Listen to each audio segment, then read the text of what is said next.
Honestly, I can hardly believe I drove the all-new Genesis GV80 earlier in 2020 in South Korea. That video has gone on to grab quite a few sets of eyeballs, and it's fair to say that a lot's gone down in 2020 since then.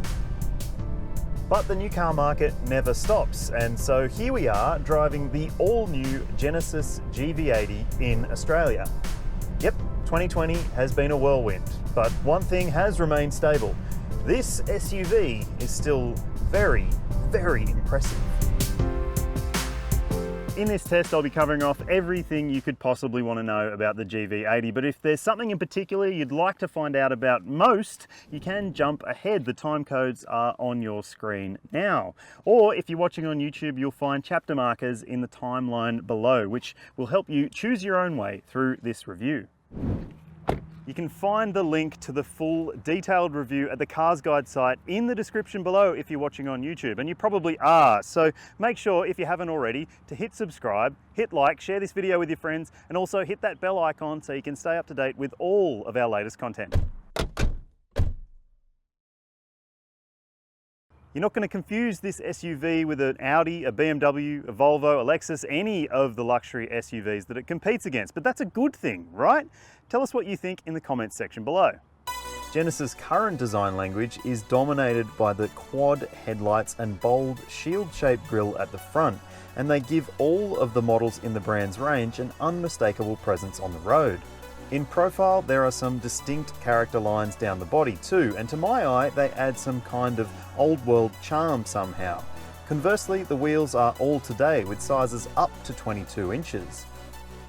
The signature twin lamp look runs at the rear end too, and there is really no arguing that the GV80 has a distinct appearance that sets it apart from its rivals. Eye-catching outside, the interior is also something of an eye-opener for both design, quality and sophistication. You can jump ahead if you want, but next we're looking at what the Genesis GV80 costs in Australia. There are 4 versions of the GV80 to choose from, and of those 4, each has a different powertrain.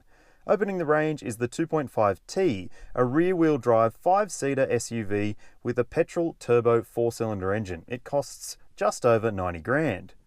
You can step up to the 2.5T all-wheel drive for $5,000 more, but stepping up also gets you 7 seats, which could well be worth the extra outlay for most customers. Above that is the 3.0D all-wheel drive, a 6-cylinder turbo diesel version of the GV80 that's expected to sell in big numbers. Speaking of large digits, it jumps over the 100 grand mark on pricing. At the top of the range is the 3.5T all-wheel drive, again adding $5,000 to the price over the model below it, but without any extra kit. There's simply too much to cover when it comes to standard equipment, and you can read the full detailed pricing and specs story at the CarsGuide site, and you'll find the link to that in the description below. But next, I'm going to give you some of the highlights when it comes to the standard equipment when we jump inside the car. If you like luxury, you're going to like the interior of the Genesis GV80 because that's the focus of the interior design here. According to Genesis, it's been inspired by suspension bridges and Korean architecture. And I've been to Korea and I've seen those bridges and those buildings, and I don't really get it, but that's fair enough. I mean, everybody takes inspiration from different things, and I actually think that luxury is the biggest factor in this cabin. It's just really, really plush feeling, and it looks amazing too, including this big 14.5-inch touchscreen media system up on top of the dashboard, which doesn't actually impede your view too much. It's small enough or low line enough for you to be able to see over the top of it, and it is an SUV, so you sit a little higher. And there's also a 12.3-inch head-up display, and that's standard as well. And there's also a 12-inch digital display in all models, and this one is fitted with the luxury pack, so it gets the 3D instrumentation, which looks pretty cool, although it is a bit of a gimmick. One thing I'm not so fond of is the touchscreen for the fan controls. I think that's a little bit distracting at times, and also when these digital dials are displaying a temperature, they look a bit low rent compared to some of the other displays in here. I'm also not a massive fan of the rotary dial controller, which doesn't quite stick out far enough for me. I think that some people are going to struggle to actually get a grip on it when they're driving, especially if you're on a bumpy road. But there is a touch screen element to the screen anyway, so you don't necessarily have to use the rotary dial. Of course, when it comes to practicality, all the elements are covered for you. You've got a pair of cup holders up here. You've got a nice covered center bin here, which has wireless phone charging standard on every model, plus 2 USB ports as well. And in here, there's a bit more storage, and that's nice and deep too.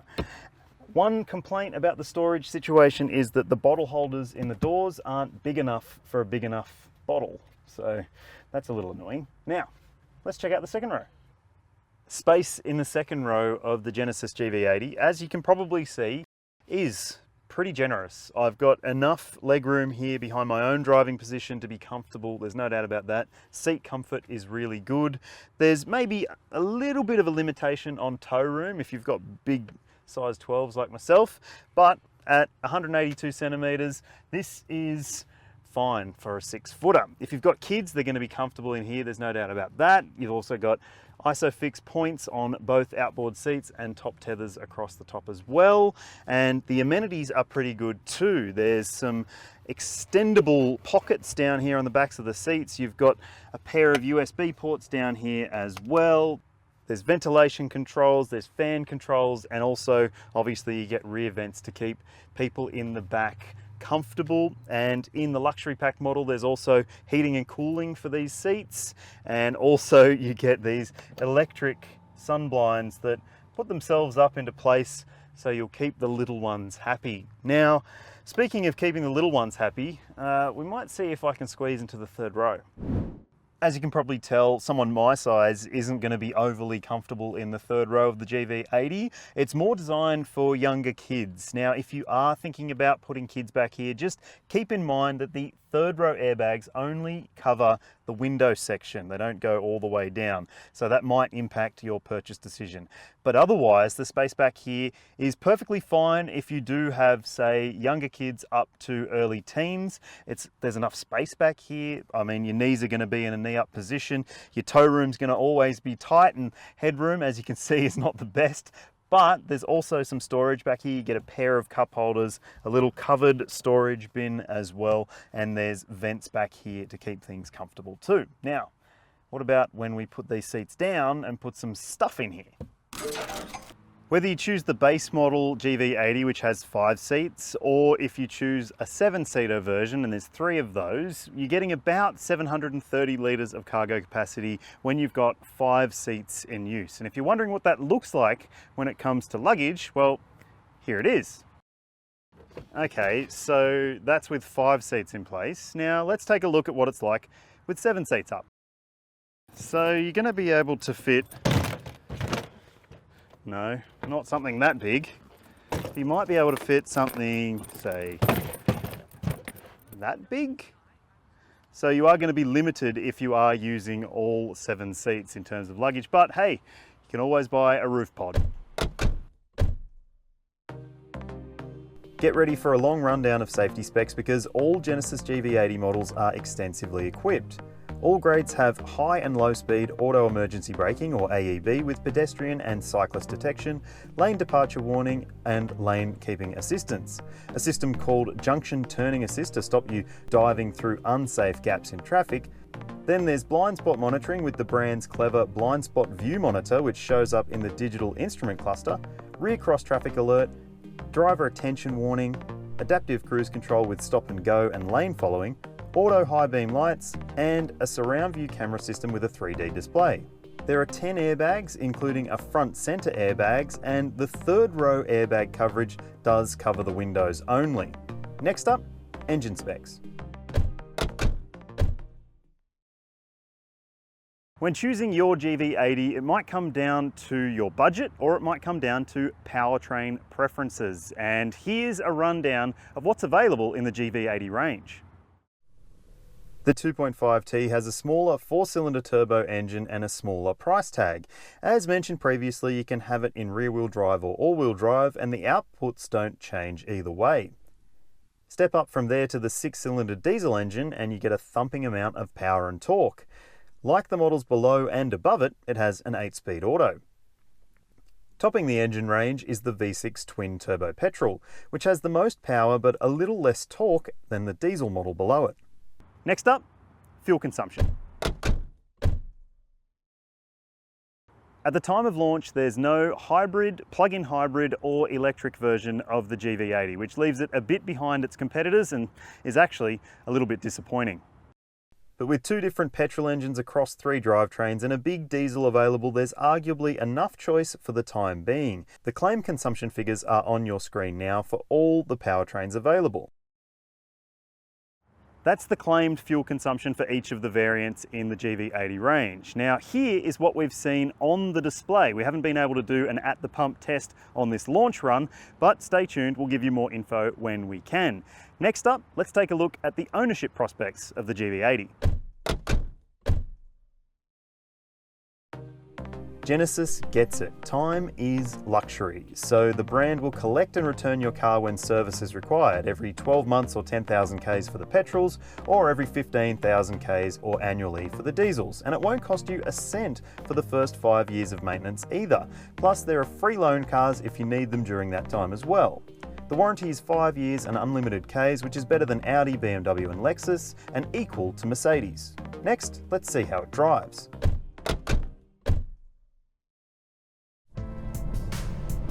I'm driving the version that Genesis reckons will account for more than half of all GV80 sales. It's the diesel. It's the same one I drove in Korea. Well, not the same car, but the same spec essentially. It's a 3-litre straight 6 diesel, all new engine, mated to a new 8-speed automatic transmission, and it's got Hyundai and Genesis's excellent all-wheel drive system fitted as standard as well. It's an excellent powertrain. There is no 2 ways about it. This is a powerful, delightful, refined and enjoyable powertrain to make use of. It is very grunty, it is very smooth in the way that it revs, and it also has, well, just a little bit of lag at low revs, but show me a turbo diesel that doesn't. It is really, really quite good. Simply put your foot down and it pushes you back in your seat. This is a thrusty engine. The transmission's really smart as well. It doesn't ever seem to make a mistake, and it seems to know exactly what you want when you want it. There's paddle shifters if you want to take matters into your own hands. Most of the time, you're not going to need to. The diesel is second from the top of the range, and so it gets some of the fancy bits that you might want if you're spending this much money on a luxury SUV. Things like a road reading camera that can adjust the suspension to suit what's coming up ahead. Now that is pretty excellent tech, and it does a mostly really good job. I mean, you're always going to have an issue when you're driving a car like this. The 3-litre diesel and the 3.5 turbo petrol that sits above it both have 22-inch wheels with very, very thin rubber. It's Michelin Pilot Sport SUV rubber, so it's excellent in terms of grip, but there's always going to be a slight penalty in terms of ride compliance and comfort over sharp edges, and I've noticed that instantly when driving the 3-litre diesel. Suffice to say that the lower grade versions with the 20-inch wheels will probably ride a little better, even though they don't have this road reading technology, which, for example, if you're going over a speed hump, can figure out what it needs to do to adjust the suspension to be a bit more comfortable. I will say that the suspension is a little floaty, and that's probably because I'm in the comfort mode setting, and that's designed to be, well, comfortable. Simply turn the dial and put it in sport mode and things firm up a nice amount. It's not uncomfortably firm, it just has a slightly better level of compliance. It's not quite as lopey over longer undulating bumps. I find that sport mode is actually the mode I'd probably be driving in most of the time. The suspension tune has been set up for Australian tastes and conditions, but if you are expecting, well, something that competes with the likes of a BMW X5M or a Mercedes AMG GLE, then you might be a little disappointed. It is still mostly really good in terms of the way that the car rides and controls itself, but it is also a little softer than some of its rivals. It's not really a performance SUV. You are going to notice that it rolls in corners and it can dip into bumps here and there as well, which does mean that the body feels a little upset at times. Obviously, with 22-inch wheels, that's going to have some impact as well. And I would say this, if you are considering the Genesis GV80, maybe because of its power and torque outputs, don't expect a full sports SUV drive experience. It's more likely to be comparable to, say, a Volvo XC90 than it is any of the high performance rivals from Germany. But it is still competitive with the mainstream models like the BMW X5 with a 30D or even the diesel version of the GLE. All-wheel drive is an important element for 3 of the 4 variants in the Genesis GV80 range. The base model is rear-wheel drive only, but all-wheel drive is probably what a lot of people are going to want. And all-wheel drive also means that you get a terrain selection menu system, so that'll allow you to choose sand or mud or snow if you are venturing away from the highway. I do wonder whether I would be if I was driving a $100,000 plus SUV with 22-inch wheels and very thin rubber. But another thing I just want to call out is the brake response is really good, but the pedal feel could be better. I have been impressed by the refinement on offer in the GV80, and even on rough country surfaced roads like we're driving on today out the back of Canberra, it is really quite refined and quiet. And if you do have kids in the back, there's also a quiet mode setup, so that means you can turn off the rear speakers. There's 21 speakers in every GV80, so that turns off quite a few speakers, and it also dulls down the volume you're allowed to have up front. That could be great if you're very considerate of your kids if they're having a snooze. And speaking of kids, there's also a microphone system that basically uses the Bluetooth mic up front to feed the front occupants' voices to the rear. And that means if they don't have their own quiet mode engaged, then you can tell them to engage it. If you're interested in towing capacity, maybe you've got a boat or a caravan, the Genesis GV80 can cope with 2.7 tons of braked trailer capacity. And actually the towable download is just 180 kilos, so you've got to keep that in mind as well. That is well short of the best in the class in terms of towing capacity. The likes of the Audi Q7, BMW X5, the Volkswagen Touareg, Mercedes GLE, they are all optionally available with 3.5 ton towing capacity. So if you are a tower, this might not be the right vehicle for you. It's a shame that, because there's obviously plenty of power and torque no matter the version you are driving.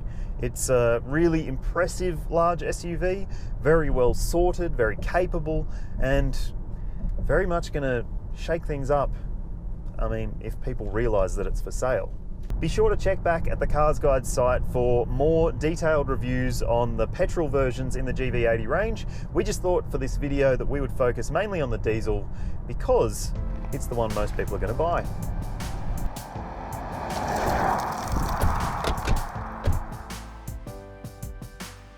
So does the Genesis GV80 offer something different enough and compelling enough against rivals like the Audi Q7, the BMW X5, the Mercedes GLE, the Lexus RX, the Volvo XC90, and a couple of Jaguar Land Rover products as well? Well, yes, it does. It's a different kind of luxury SUV to most of those models. It isn't trying to be as sporty, it's trying to be more luxury, and as a result, it's pretty impressive. Tell us what you think in the comments section below, and if you're wondering what the score is, well, here it is now.